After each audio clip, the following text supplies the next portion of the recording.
यार ये देख लेना उमेर भाई, लेक्चर 43 है या 44 है, पता नहीं, देख लेना। अच्छा अच्छा यार, कल हम ये बात कर रहे थे हो गया समझ कि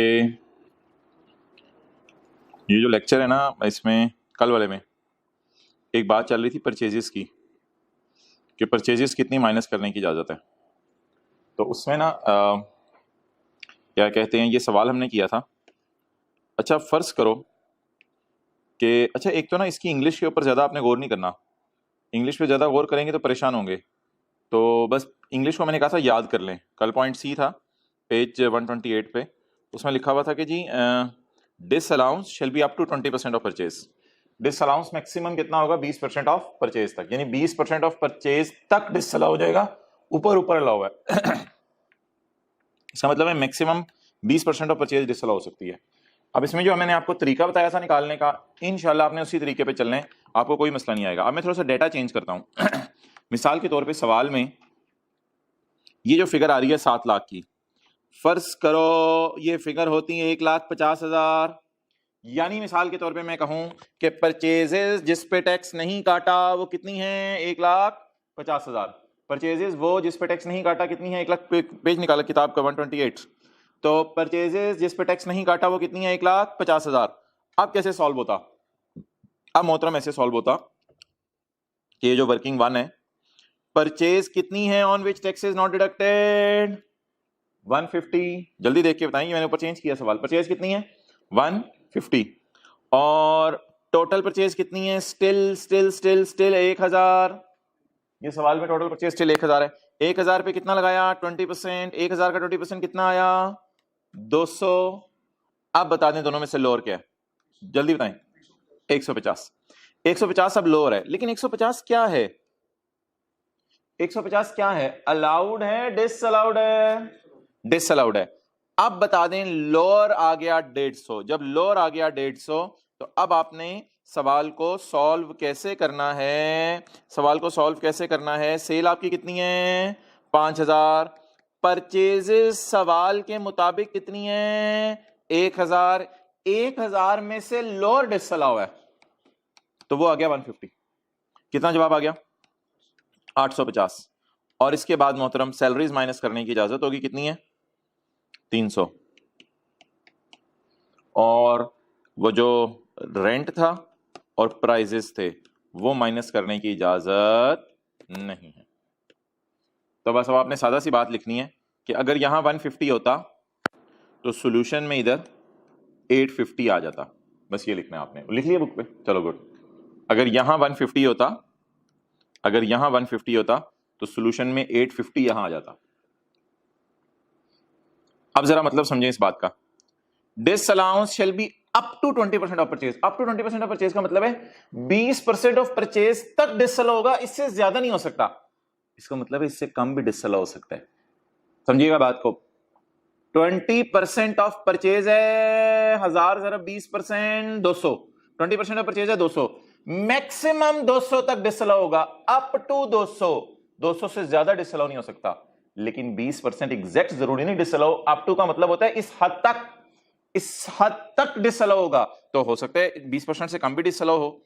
जैसे अब कल जो मैंने सवाल किया था उसमें तो एग्जैक्ट 20% डिसअलाउ हो गया था, क्योंकि 200 लोअर आया था। लेकिन आज क्या 200 लोअर आया है या 150 लोअर आया है? तो इसका मतलब है 20% तक कोई भी अमाउंट डिसअलाउ हो सकती है, depending upon the data of question. बहरहाल यार, ये तो अंग्रेजी के चक्कर में हम पढ़ गए, आपको ने पेपर में अंग्रेजी के चक्कर में नहीं जाना। आपको जो मैंने कल रूल बताया था वो जरा दोबारा सुन लें। क्या? आपने परचेज पकड़नी है जिस पे टैक्स नहीं कटा, इसको कंपेयर करना है 1,000 यानी 20% ऑफ टोटल परचेज से। इन दोनों में से जो फिगर लोअर आ जाएगी उसको आपने डिसअलाउ करना है, बाकी मोहतरम 800 अलाउ हो जाएगा। ये तो कल वाली बात हो गई। अब जी पॉइंट सीए करते हैं। कल मैंने आपको कहा था आज मैं आपको सीए कराऊंगा, तो आज पॉइंट सीए करते हैं। ये खर्चा है कमीशन, तो कमीशन का खर्चा ना माइनस करने की इजाजत है। कमीशन का खर्चा माइनस करने की इजाजत है, कोई मसला नहीं। टैक्स पेयर्स ना, टैक्स पेयर्स, ये किन की बात हो रही है? जो सेल्स टैक्स के थर्ड शेड्यूल वाली चीजें बेच रहे हैं। कौन से टैक्स पेयर्स? क्या पूरे पाकिस्तान के 1 करोड़ दुकानदारों की बात होने लगी है? नहीं। जो सेल्स टैक्स की कौन सी चीजें बेच रहे हैं? थर्ड शेड्यूल वाली। सेल्स टैक्स की थर्ड शेड्यूल वाली चीजें कौन सी बनेंगी? मोहतरम, मेरे ख्याल से तो उस बहस में हमें जाने की जरूरत नहीं है कि सेल्स टैक्स के थर्ड शेड्यूल वाली चीजें कौन सी बनेंगी, लेकिन ऐसे ही टाइम जाया करने के लिए हम चले जाते हैं और जाके देख आते हैं कि सेल्स टैक्स के थर्ड शेड्यूल की चीजें कौन सी बनेंगी। ये निकालो चैप्टर 22 निकाल के इसके एंड पे आए। इसके एंड पे आके थर्ड शेड्यूल ढूंढें और मुझे पेज नंबर बताएं। पेज नंबर इसका आ रहा है कितना? 460। यार ये सेल्स टैक्स आने दो इंशाल्लाह। पेज 460 पे ना हम ये थर्ड शेड्यूल की चीजें याद नहीं करनी होती, बस पढ़ेंगे। Fruit juices, toothpaste, shaving cream, ice cream, T, cigarettes, toilets. जो लोग ये चीजें बेच रहे हैं, कौन सी चीजें बेच रहे हैं जो लोग? सेल्स टैक्स की बोले कौन सी शेड्यूल वाली?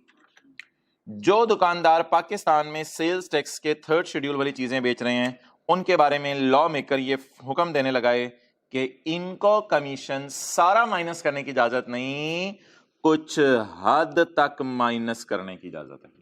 ये लोग सारा कमीशन माइनस करें या कुछ हद तक कमीशन माइनस करें? कुछ हद तक कमीशन माइनस करें। अच्छा, उसमें ना आगे थोड़ी सी एक रिलैक्सेशन है। वो रिलैक्सेशन ये है कि एफबीआर ना हर साल एक लिस्ट बनाता है। उस लिस्ट का नाम होता है active tax payer list. Active tax payer list का मतलब ये है कि जो लोग पाकिस्तान में एक्टिवली हर साल टैक्स जमा कराते हैं। तो एफबीआर की वेबसाइट पे एक लिस्ट बनी होती है जिसका नाम क्या है? Active tax payer list. इस एक्टिव टैक्स पेयर लिस्ट में उन लोगों के नाम आ रहे होते हैं जो हर साल एक्टिवली टैक्स जमा करवाते हैं। तो एक्टिव टैक्स पेयर लिस्ट में आपका नाम अपीयर हो रहा है। एक्टिव टैक्स पेयर लिस्ट में आपका नाम अपीयर हो रहा है। एक ये सवाल है कि जो दुकानदार सेल्स टैक्स की थर्ड शेड्यूल वाली चीजें बेच रहे हैं, ये सिर्फ उन दुकानदारों के लिए लॉ की प्रोविजन है जो कौन सी चीजें बेच रहे हैं? सेल्स टैक्स की बोलो थर्ड शेड्यूल वाली। जो दुकानदार सेल्स टैक्स की थर्ड शेड्यूल वाली चीजें बेच रही हैं, उनके लिए लॉ की ये प्रोविजन है। और लॉ की ये प्रोविजन उनके लिए क्या कहती हैं? आपने कमीशन का खर्चा जो करना है वो ब्लाइंडली करना है या फूंक फूंक के करना है? बोलो। ब्लाइंडली नहीं करना। ब्लाइंडली करना होता तो फिर तो ये पॉइंट ही ना आता, फिर तो सारा ही माइनस करने की इजाजत होती। तो सारा ही अगर माइनस करना होता तो फिर ये सेक्शन क्यों होता? ब्लाइंडली खर्चा नहीं करना, फूंक फूंक के करना है। अगर आपका नाम एक्टिव टैक्स पेयर लिस्ट में अपीयर हो रहा है, यानी आप अच्छे टैक्स पेयर हैं और हर साल टैक्स जमा करवाते हैं, यस, तो फिर आपको कमीशन का खर्चा सारा का सारा माइनस करने की इजाजत है। लेकिन अगर आपका नाम एक्टिव टैक्स पेयर लिस्ट में नहीं आ रहा, तो फिर आपको जो अलाउड है कमीशन, वो आपको कमीशन कैसे अलाउड है हजरात? वो आपको लोअर ऑफ अलाउड है। Lower of what and what? Actual commission और 0.2% ऑफ सेल, और 0.2% ऑफ सेल। ये नोट कर लें जी। नोट करते हैं, साथ साथ मेरी बात भी सुनते रहें, दोबारा जल्दी नोट करें। जो लोग थर्ड शेड्यूल के अंदर टीपी हैं, यानी टैक्स पेयर हैं, जो थर्ड शेड्यूल के अंदर टैक्स पेयर हैं सेल्स टैक्स के और थर्ड शेड्यूल वाली चीजें बेचते हैं, सवाल यह है कि उनका नाम एक्टिव टैक्स पेयर लिस्ट में, बेशक पॉज करके नोट कर लें फिर मेरी बात सुन लें। सवाल यह है कि उनका नाम एक्टिव टैक्स पेयर लिस्ट में आ रहा है या नहीं आ रहा। तो जवाब उसका यह है कि अगर वो अच्छे टैक्स पेयर हैं और हर साल क्या जमा करवाते हैं? टैक्स, तो फिर तो उनको कमीशन सारा माइनस करने की इजाजत है, फुल कमीशन अलाउड, फिर तो उनको सारा कमीशन माइनस करने की इजाजत है। लेकिन अगर उनका नाम एक्टिव टैक्स पेयर लिस्ट में नहीं आ रहा, तो उनको फिर सारा कमीशन माइनस करने की इजाजत है या लोअर ऑफ कमीशन माइनस करने की इजाजत है? लोअर ऑफ एक्चुअल और 0.2% ऑफ 0.2% ऑफ सेल। नोट कर लिया? तस्वीर खींचनी है, जो भी करना करें। ओके जी, अब सवाल पढ़ते हैं। अगले सफे पे आ जाएं, पेज 129 पे। पेज 129 पे आके सवाल पढ़ें। Mr Taimur is selling the juice products listed in third schedule of.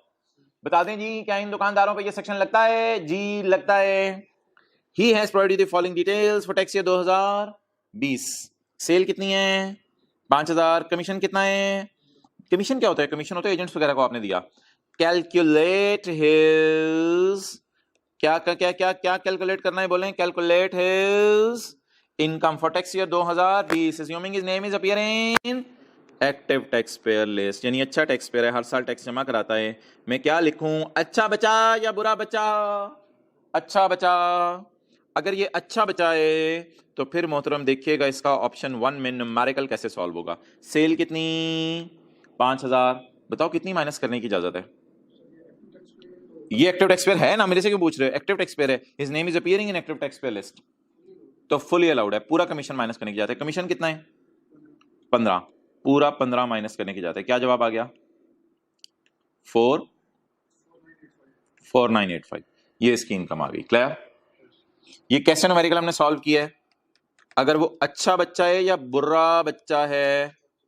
अच्छा यार, इसमें एक थोड़ा सा डिफरेंस देखो।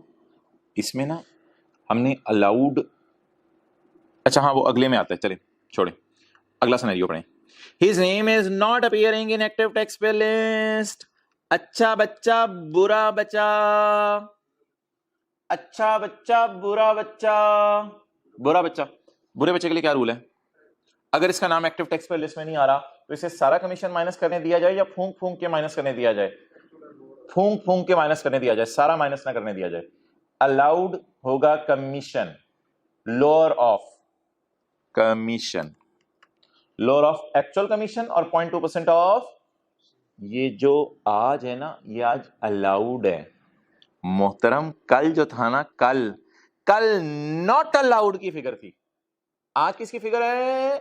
अलाउड का क्या उर्दू में मतलब है? वो फिगर डायरेक्ट निकल आएगी जो माइनस करने की इजाजत है।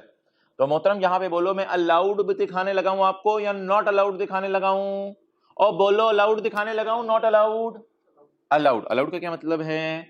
जो माइनस करने की इजाजत है वो मैं अलाउड दिखाने लगा आपको। चले जी, अब यहां पे अलाउड आना है तो सेल लेस कमीशन। अब वर्किंग की जरूरत नहीं कल की तरह, बस इधर फेस पे ही कर दें कमीशन अलाउड। अलाउड का मतलब है यानी जो न्यूमेरिकल के फेस पे माइनस करने की इजाजत है। कमीशन अलाउड, लोअर ऑफ, दो में से लोअर माइनस करने की इजाजत है। कौन कौन सा जी? एक्चुअल कमीशन और 0.2% ऑफ सेल, 0.2% ऑफ सेल। अच्छा जी, एक्चुअल कमीशन सवाल से पकड़ें 15। 0.2% ऑफ सेल का मतलब है 0.002।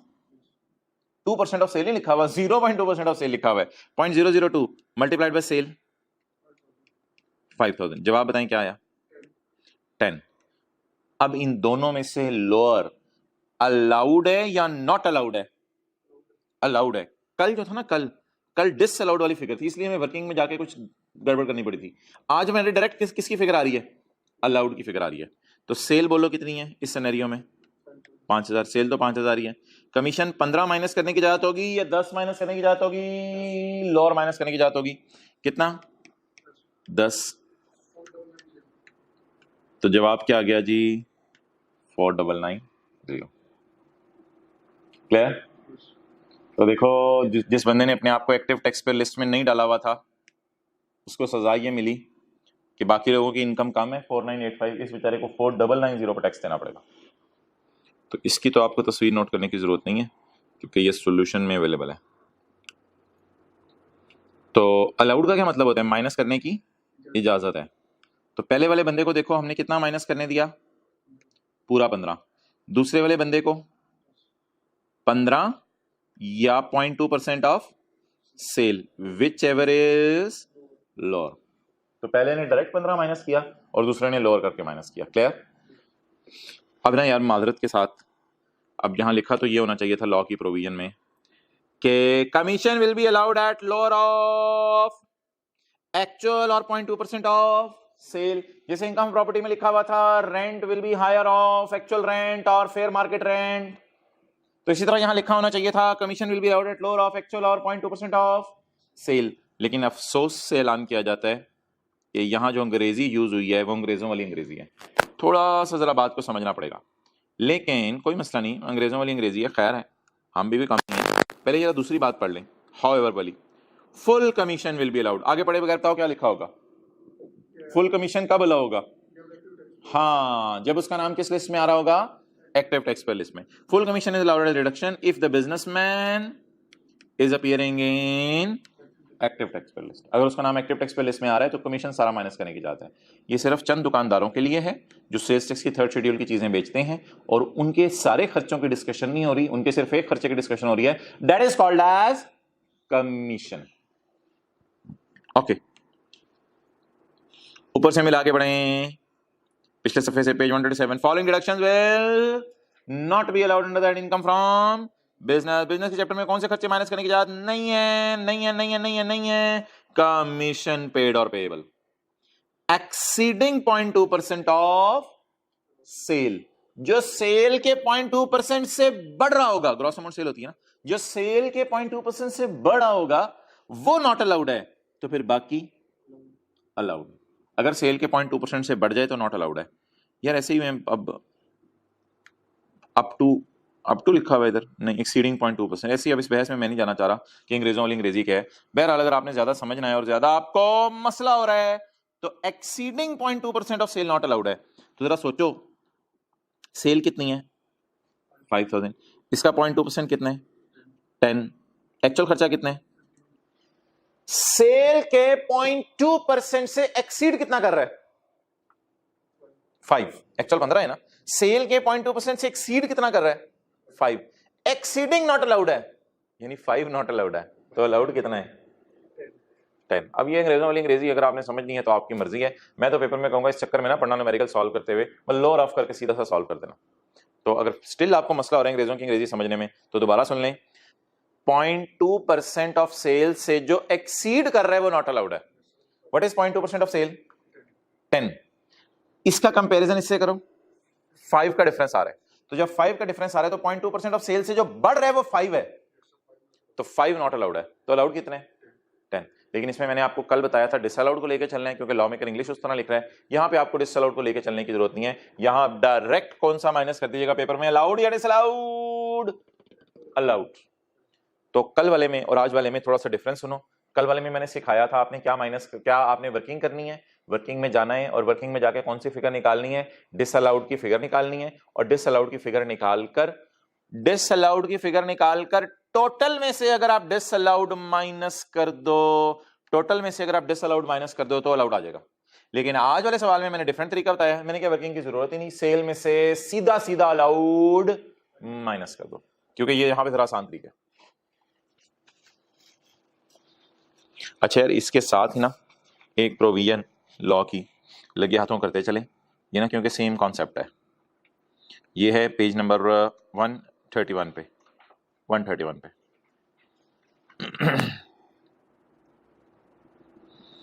ये जरा सुनना किन लोगों के लिए रूल है और क्या रूल है। जो लोग सेल्स टैक्स की थर्ड शेड्यूल वाली चीजें बेच रहे हैं उनकी बात नहीं हो रही, जो लोग दवाइयां बना के बेचते हैं, बना के पे पॉइंट ओ है पेज नंबर 131 पे, जो लोग दवाइयां बना के बेचते हैं, जो लोग दवाइयां बना के बेचते हैं उनके लिए रूल है। उनके किस खर्चे को पकड़ा है हमने? उनके एक खर्चे को पकड़ा है सेल्स प्रमोशन या एडवर्टाइजमेंट। ओहो, वो बात ऊपर आएगी थी जरा पूरी, वो क्या थी पूरी बात क्या थी? ऐसे ही मैंने कहा इंग्लिश आपको समझना है घर में। वो बात पूरी ये थी, commission paid exceeding of sale for products listed in third schedule of sales tax act 1990। अच्छा, एनी एक्सपेंडिचर, एनी खर्चा in respect of advertisement and publicity in excess of 10% of sale. अब बताओ इसकी अंग्रेजी बिल्कुल अभी वाले पॉइंट जैसी है जो हमने पढ़ी है, उधर भी इन एक्सेस ऑफ या इन एक्सेस बेशक काट दो, एक्सीडिंग इन एक्सेस ऑफ का लफ्ज काट के इंग्लिश वही वाली कर लो, एक्सीडिंग, ताकि सेम इंग्लिश हो। बोलो अब क्या बना फिक्रा? करो करो काटो करो ना, हद होगी। Any expenditure in respect of advertisement exceeding 10% of sale. लेकिन ये रूल किन के लिए है? दवाइयां ना दवाइयां बेचने वालों के लिए नहीं, दवाइयां बना के बेचने वालों के लिए, खरीद के बेचने वालों के लिए नहीं है। असल में जो दवाइयों वाली कंपनी थी ना, बड़ी हैवी एडवर्टाइजमेंट्स करती थी, तो इनको कहा है कि अगर आप हैवी एडवर्टाइजमेंट करें तो मैक्सिमम कितना माइनस करने की इजाजत है, 10% ऑफ सेल से ज्यादा माइनस नहीं कर सकते। यानी कितना माइनस कर सकते हैं, 10% ऑफ सेल तक माइनस कर सकते हैं। अच्छा, इसका तरीका क्या बनेगा यार, इसमें मैं अपनी तसल्ली से बात करने लगा हूं, कोई गलती नहीं करनी, कोई बोंगी नहीं मारनी, मेरी बात तसल्ली से सुनिएगा। इसका जो पॉइंट बी है ये हमारा पेंडिंग है, ये हम फिर कभी चैप्टर के एंड पे करेंगे। पॉइंट बी हमारा पेंडिंग है। पॉइंट ए मैं कराने लगा हूं। असल में ना न्यूमेरिकल सॉल्व करने के दो तरीके हैं, एक ये तरीका होता है आप सेल से चलें, एक ये तरीका होता है आप प्रॉफिट से चलें। तो मैं जो है ना सेल से चलने लगा हूं और सेल से चल के न्यूमेरिकल सॉल्व कर रहा हूं। प्रॉफिट से भी चलने का एक तरीका होता है, खुदा के लिए रिक्वायरमेंट भी पेंडिंग है। अच्छा यार, इसमें ना ऐसा कॉन्सेप्ट कोई नहीं है जिससे पिछले में था कि आपका नाम एक्टिव टैक्स पेयर लिस्ट में है या आपका नाम एक्टिव टैक्स पेयर लिस्ट में नहीं है, इसमें ऐसा कोई चक्कर नहीं है। इसमें नॉर्मल तरीके से आपने जो है वो माइनस करना है। तो इसका न्यूमेरिकल सॉल्व करते हैं नीचे बिना सोल्यूशन देखे। इसमें मैंने वर्किंग की हुई है यार, लेकिन वर्किंग की जो है वो इसमें ऐसा कोई ज़रूरत नहीं है। वर्किंग की हुई है मैंने, लेकिन वर्किंग की ज़रूरत नहीं है। अगर आपने पिछले सवाल के पैटर्न पे इसको नोट करना है तो पिछले सवाल के पैटर्न पे भी नोट कर सकते हो, कोई मसला नहीं। अच्छा, कैसे नोट कैसे सोल्यूशन बनाना है ज़रा व्हाइट बोर्ड पे देखते रहो। हिम्मत करो, हौसला करो, सेल बताओ, सेल सेल सेल सेल 5000। अच्छा यार, ये एडवर्टाइजमेंट आ रही है, लेस एडवर्टाइजमेंट, देखते रहो व्हाइट बोर्ड पे। एडवर्टाइजमेंट, एडवर्टाइजमेंट सारी माइनस करने की इजाजत है या lower of, lower of, lower of क्या, 0.2% ऑफ सेल या फिर 10% ऑफ सेल यहां लें। लेकिन आप बताओ कंपेयर किससे करें 10% ऑफ सेल को? ऑब्वियसली एक्चुअल एडवर्टाइजमेंट से। एक्चुअल एडवर्टाइजमेंट बताओ जो सवाल में आ रही है, बोलो। 800। इसे किससे कंपेयर करें? 10% ऑफ सेल। सेल कितनी है? 5000। What is this? 500। अब आप हजरात मुझे बता दें कि जिस तरह एग्जैक्ट पिछला न्यूमेरिकल सॉल्व किया उसी तरह ये सॉल्व हुआ है। तो पॉइंट ओ की न्यूमेरिकल कैलकुलेशन सिमिलर है जो थोड़ी देर पहले हमने पॉइंट किया सी ए। पॉइंट ओ बिल्कुल सी ए के पैटर्न पे सॉल्व होगा। बता दो जी एडवर्टाइजमेंट कितनी है? 800। और 10% ऑफ सेल कितना है? 500। लोअर कितना है? 500। तो कितना माइनस करने की इजाजत है? 500। इसमें ना कल वाले की तरह डिस अलाउड नहीं चाहिए। इसकी अंग्रेजी कुछ इस तरह अंग्रेजों वाली लिखी है कि इसमें सिर्फ अलाउड की फिगर चाहिए। 500 आ गया। या सॉरी, वो तो 500 या 800 दोनों में से लोअर। अगला सवाल क्या है? अगला सवाल ये है कि इसने सैलरीज पे की हैं। ये सैलरीज में कोई मसला मुसला इसने लिखा है? कोई मसला मुसला लिखा हुआ है इसने कि तनख्वाहों में मसला है? अगर मोहतरम तनख्वाह में मसला नहीं है तो मुझे बता दो क्या करें। अगर तनख्वाह में मसला नहीं है, तनख्वाह में तो कोई मसला है ही नहीं, क्योंकि ये प्रोविजन तनख्वाह के लिए है या सिर्फ एडवर्टाइजमेंट वगैरह के लिए है? बोलो। पिछले वाली प्रोविजन सिर्फ कमीशन वगैरह के लिए थी और ये प्रोविजन है सेल, प्रमोशन, एडवर्टाइजमेंट, पब्लिसिटी, एक ही बात होती है तीनों। तो आप बता दो सैलरीज के बारे में कोई हरज वाली बात की है हमारे सवाल ने? नहीं। तो सैलरीज पे टैक्स काट कूट के इसने दिया होगा, जैसे हमने कल की क्लास में पढ़ा था। सैलरीज पे टैक्स काट कूट के इसने दिया होगा, इसलिए सैलरीज आप पूरी माइनस कर दो। सैलरीज में कोई हरज है भी नहीं, लिखा ही नहीं हुआ कुछ, तो सैलरी तो पूरा ही उतार लो नीचे। ये 900। अब बता दो जवाब क्या आया? 3600। अब छोटा सा करके ना ये रिक्वायरमेंट ए लिख के यही सोल्यूशन नोट कर लो। यहाँ जगह है आपके पास? यहाँ नोट कर लो सोल्यूशन। करो यही वाला करो जो मैंने किया, क्योंकि ये सोल्यूशन ना पिछले से कंसिस्टेंट है। जब मैं ये मिटाऊंगा तो जो किताब में सोल्यूशन हुआ है ना उसमें वर्किंग हुई है। वर्किंग भी कर सकते हैं, लेकिन मैंने वर्किंग इग्नोर की है इधर सॉल्व करते हुए।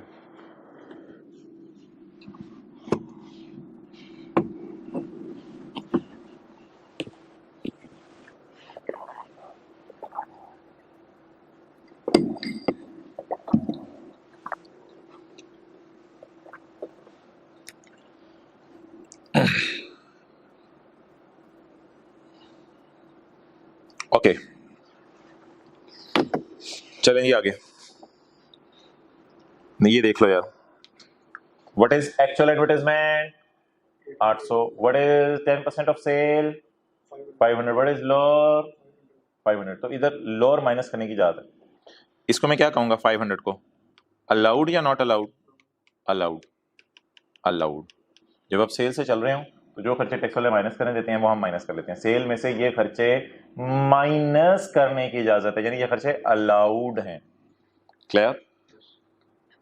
तो मिटा के अगर आप देखो तो वही 3600 जवाब आ रहा होगा।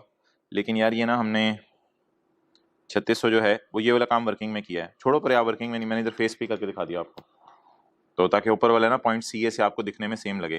लेकिन मोहतरम ये जो है वो हमारा पेंडिंग है, ये ना एक बिल्कुल एक अलग स्टोरी है, तो इसको मैंने अभी पेंडिंग पे डाल दिया है और यहाँ भी मैंने लिख दिया है पेंडिंग रिक्वायरमेंट भी, इसको ट्राई ना करना। तो ये दो मिलते जुलते पॉइंट से यार ये हमारे कवर हो गए। अच्छा जी, अब आ जाएं आगे आप। ठीक है, सी ए हो गया, पेज 129 पे डी बी हो गया, ई बी हो गया, एफ बी हो गया, और पेज 130 पे जी बी हो गया, एच बी हो गया, आई बी हो गया, जे बी हो गया। अब हमने पॉइंट एल करना है।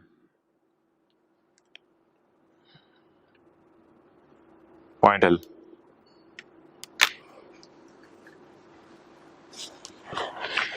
यार इस पॉइंट को ना आपने बड़ा गौर से समझना है और बड़ा अटेंटिवली समझना है।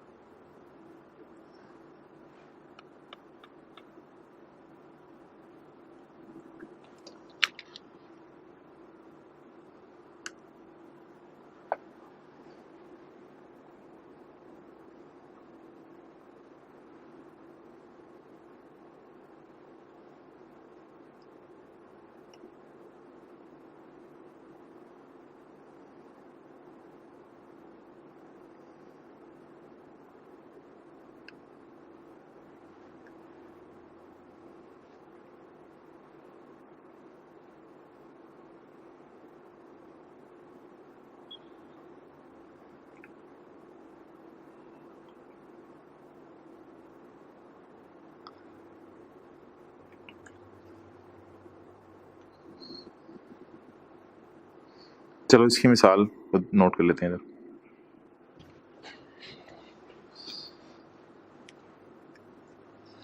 अच्छा यार, एक अकाउंट हेड है रेंट एक्सपेंस के नाम से, रेंट एक्सपेंस। इसका ना इसमें जो पेमेंट्स हैं उनकी डिटेल कुछ ऐसे है कि आपने ना किराया पे किया है 20,000,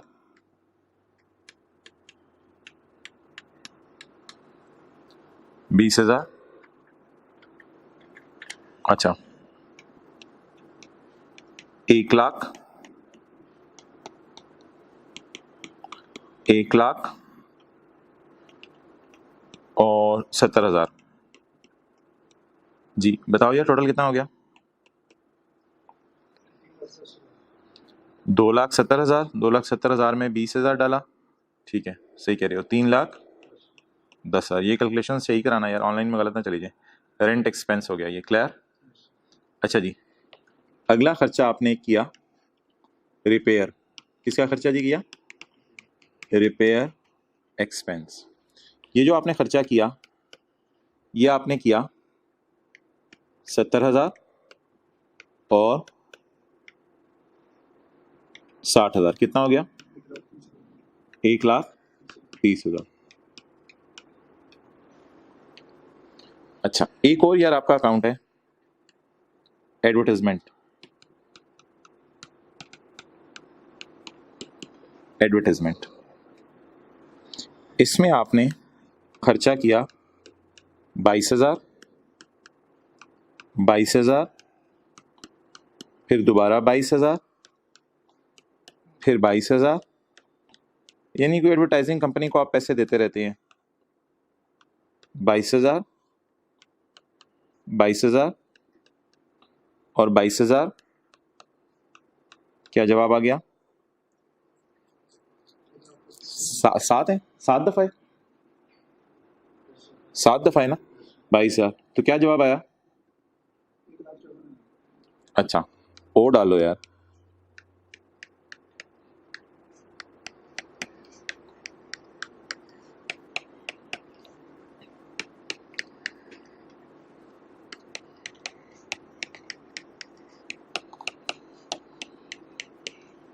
चलो गिनते हैं।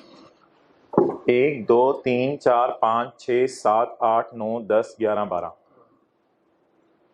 2,64,000। मैं भी जरा चेक कर लूं कोई गड़बड़ ना हो टोटल करके। कैलकुलेटर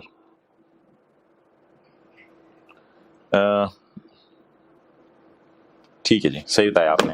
ये काउंट कर लो फिगर्स कितनी दफा हैं, 1 2 3 4 5 6 7 8 9 10 11 12। अच्छा यार, मैंने आपके सामने कितने टी काउंट्स बनाए हैं? 2 टी काउंट्स बनाए हैं, 3 टी काउंट्स बनाए हैं? 3। एक रेंट एक्सपेंस, एक रिपेयर एक्सपेंस और एक एडवर्टाइजमेंट एक्सपेंस। अच्छा, अब अकाउंटिंग के अंदर आपने एक कॉन्सेप्ट पढ़ा होगा मटेरियलिटी का। मटेरियलिटी का कॉन्सेप्ट ये होता है कि जो अमाउंट्स मटेरियल होती है ना, उन अमाउंट्स को आपने जरा ध्यान से खर्च करना होता है। उन मटेरियल आइटम्स की अकाउंटिंग ध्यान से करनी होती है। जैसे आप बास्केट खरीद लो 70 रुपए की, 100 रुपए की, तो वो मटेरियल चीज है, इमटेरियल चीज है? इमटेरियल चीज है। तो वो हम चाहे बास्केट 10 साल भी चले, हम प्लांट मशीनरी के साथ फिक्स एसेट में नहीं डालते थे। इमटेरियल चीजों को हम इग्नोर करते, लेकिन मटेरियल चीजों के बारे में हम ध्यान रखते हैं कि उनकी अकाउंटिंग सही हो। अच्छा, इसी तरह यार हमारे लॉ मेकर ने ना ये पसंद किया है कि पेमेंट्स, बिजनेसमैन तो पेमेंट्स बहुत करता है, रेंट भी पे करता है, रिपेयर भी पे करता है, एडवर्टाइजमेंट भी पे करता है, तो बिजनेसमैन बहुत से खर्चे करता है।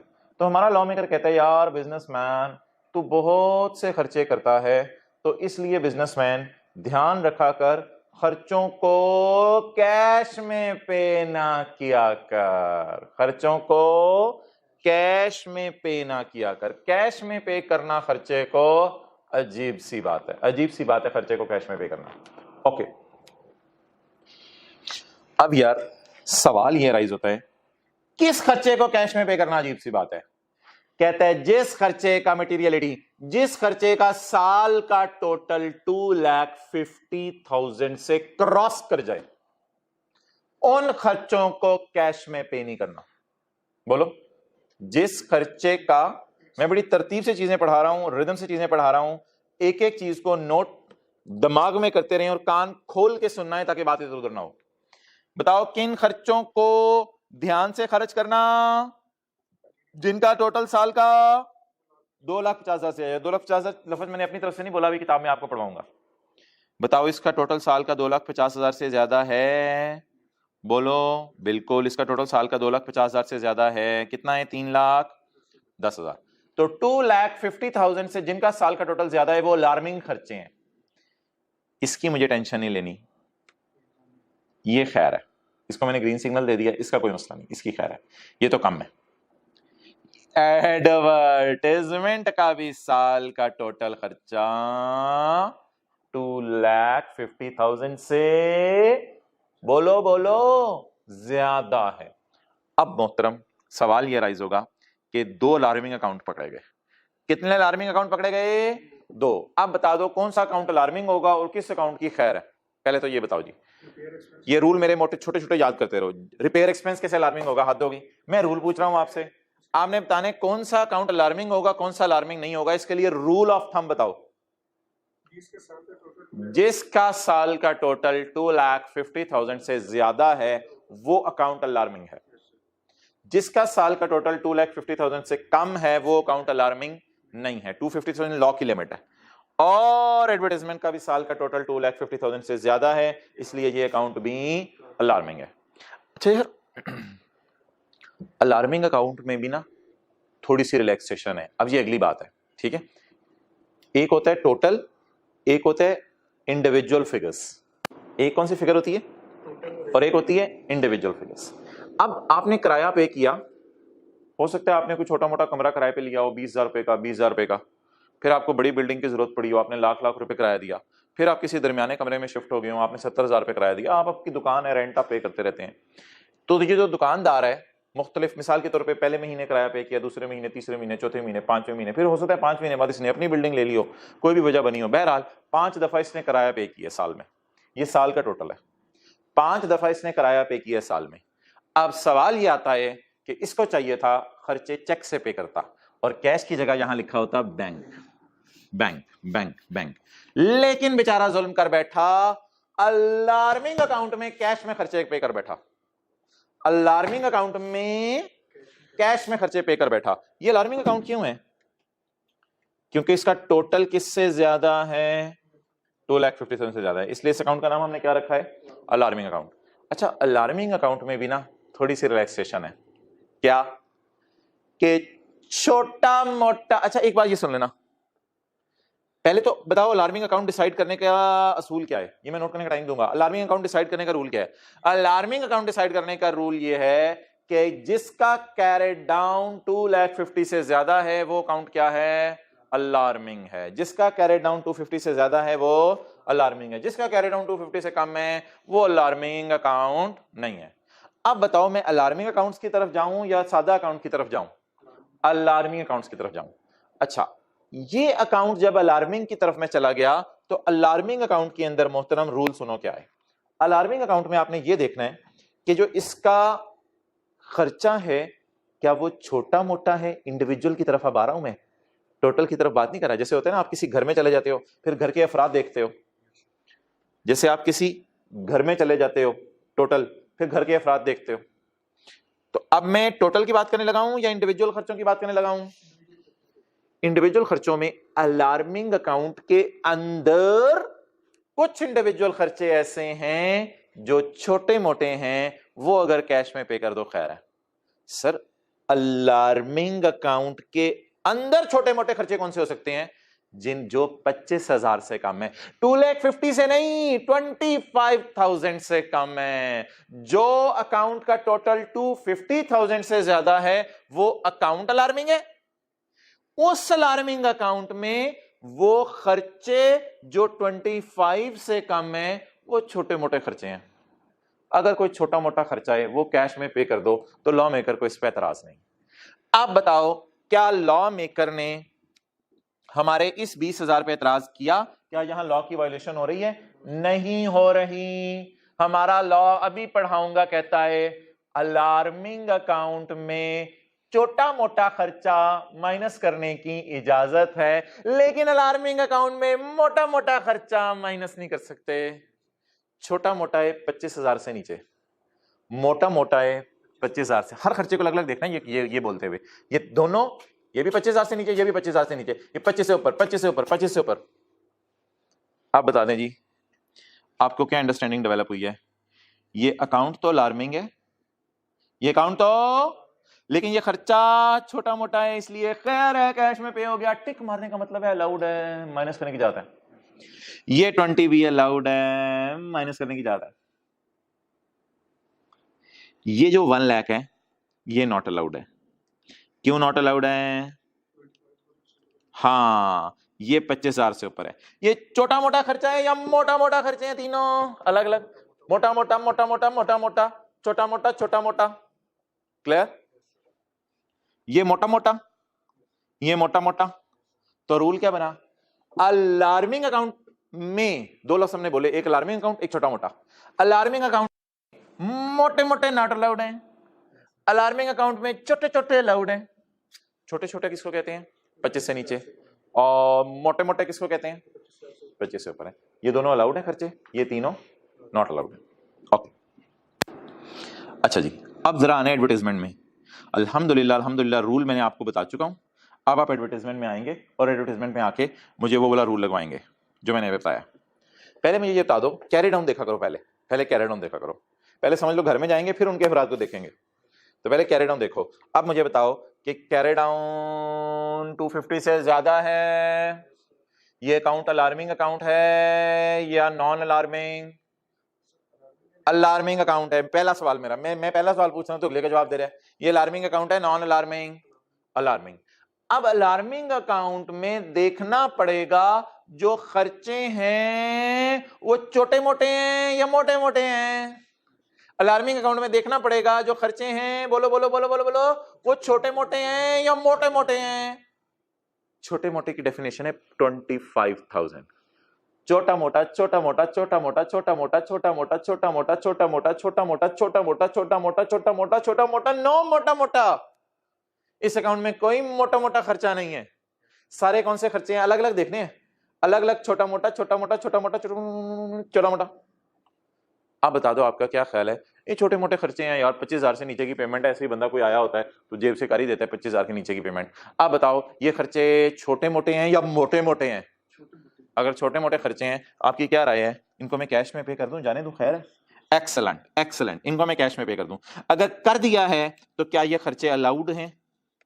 ओ बोलो, क्या ये खर्चे अलाउड हैं? माइनस करने की इजाजत है? Allowed allowed allowed allowed allowed allowed allowed allowed allowed allowed allowed, क्योंकि सारे क्या हैं? छोटे मोटे 25,000 से कम। अच्छा, मैं अभी नोट करने का टाइम दूंगा सबर। अगला कौन सा खर्चा है यार? ओ बोलो ना। हाँ, रिपेयर। ये टी काउंट अलार्मिंग है या नॉन अलार्मिंग? नॉन अलार्मिंग, क्योंकि इसका साल का टोटल 2,50,000 से कम है यार। लेकिन इसमें खर्चे छोटे मोटे नहीं है, मोटा मोटा मोटा मोटा, यानी 25,000 से ऊपर है। तो नॉन अलार्मिंग अकाउंट है, लेकिन खर्चे क्या हैं? मोटे मोटे। अब क्या करें? दिल में तो आ रहा है नॉट अलाउड कर दें, लेकिन लॉ मेकर कह रहे हैं, जरा बात गौर से सुनना, लॉ मेकर कह रहे हैं यार ये अकाउंट ही नॉन अलार्मिंग है।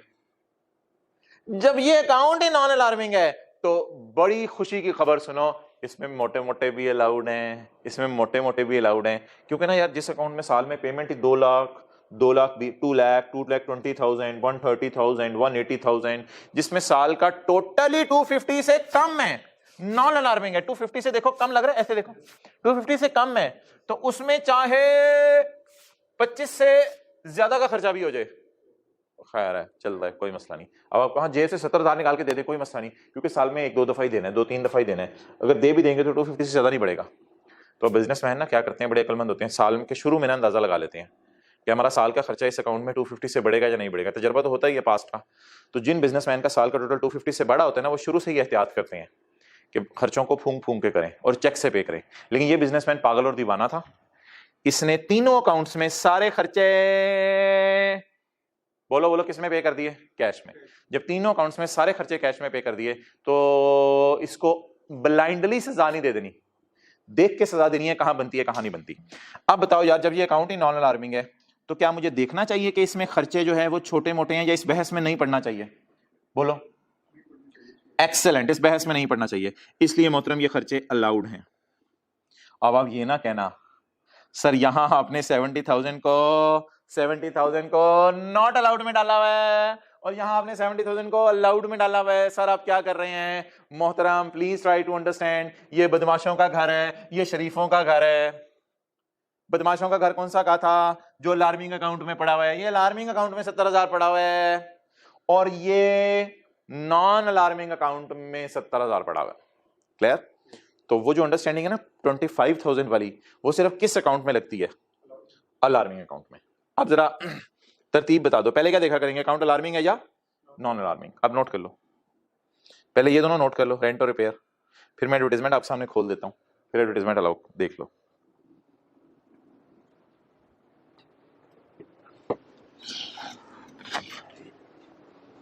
इधर ही रखो।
एडवर्टाइजमेंट मैंने खोला नहीं, नोट तो कर लोगे ना? एडवर्टाइजमेंट खोलने की जरूरत नहीं।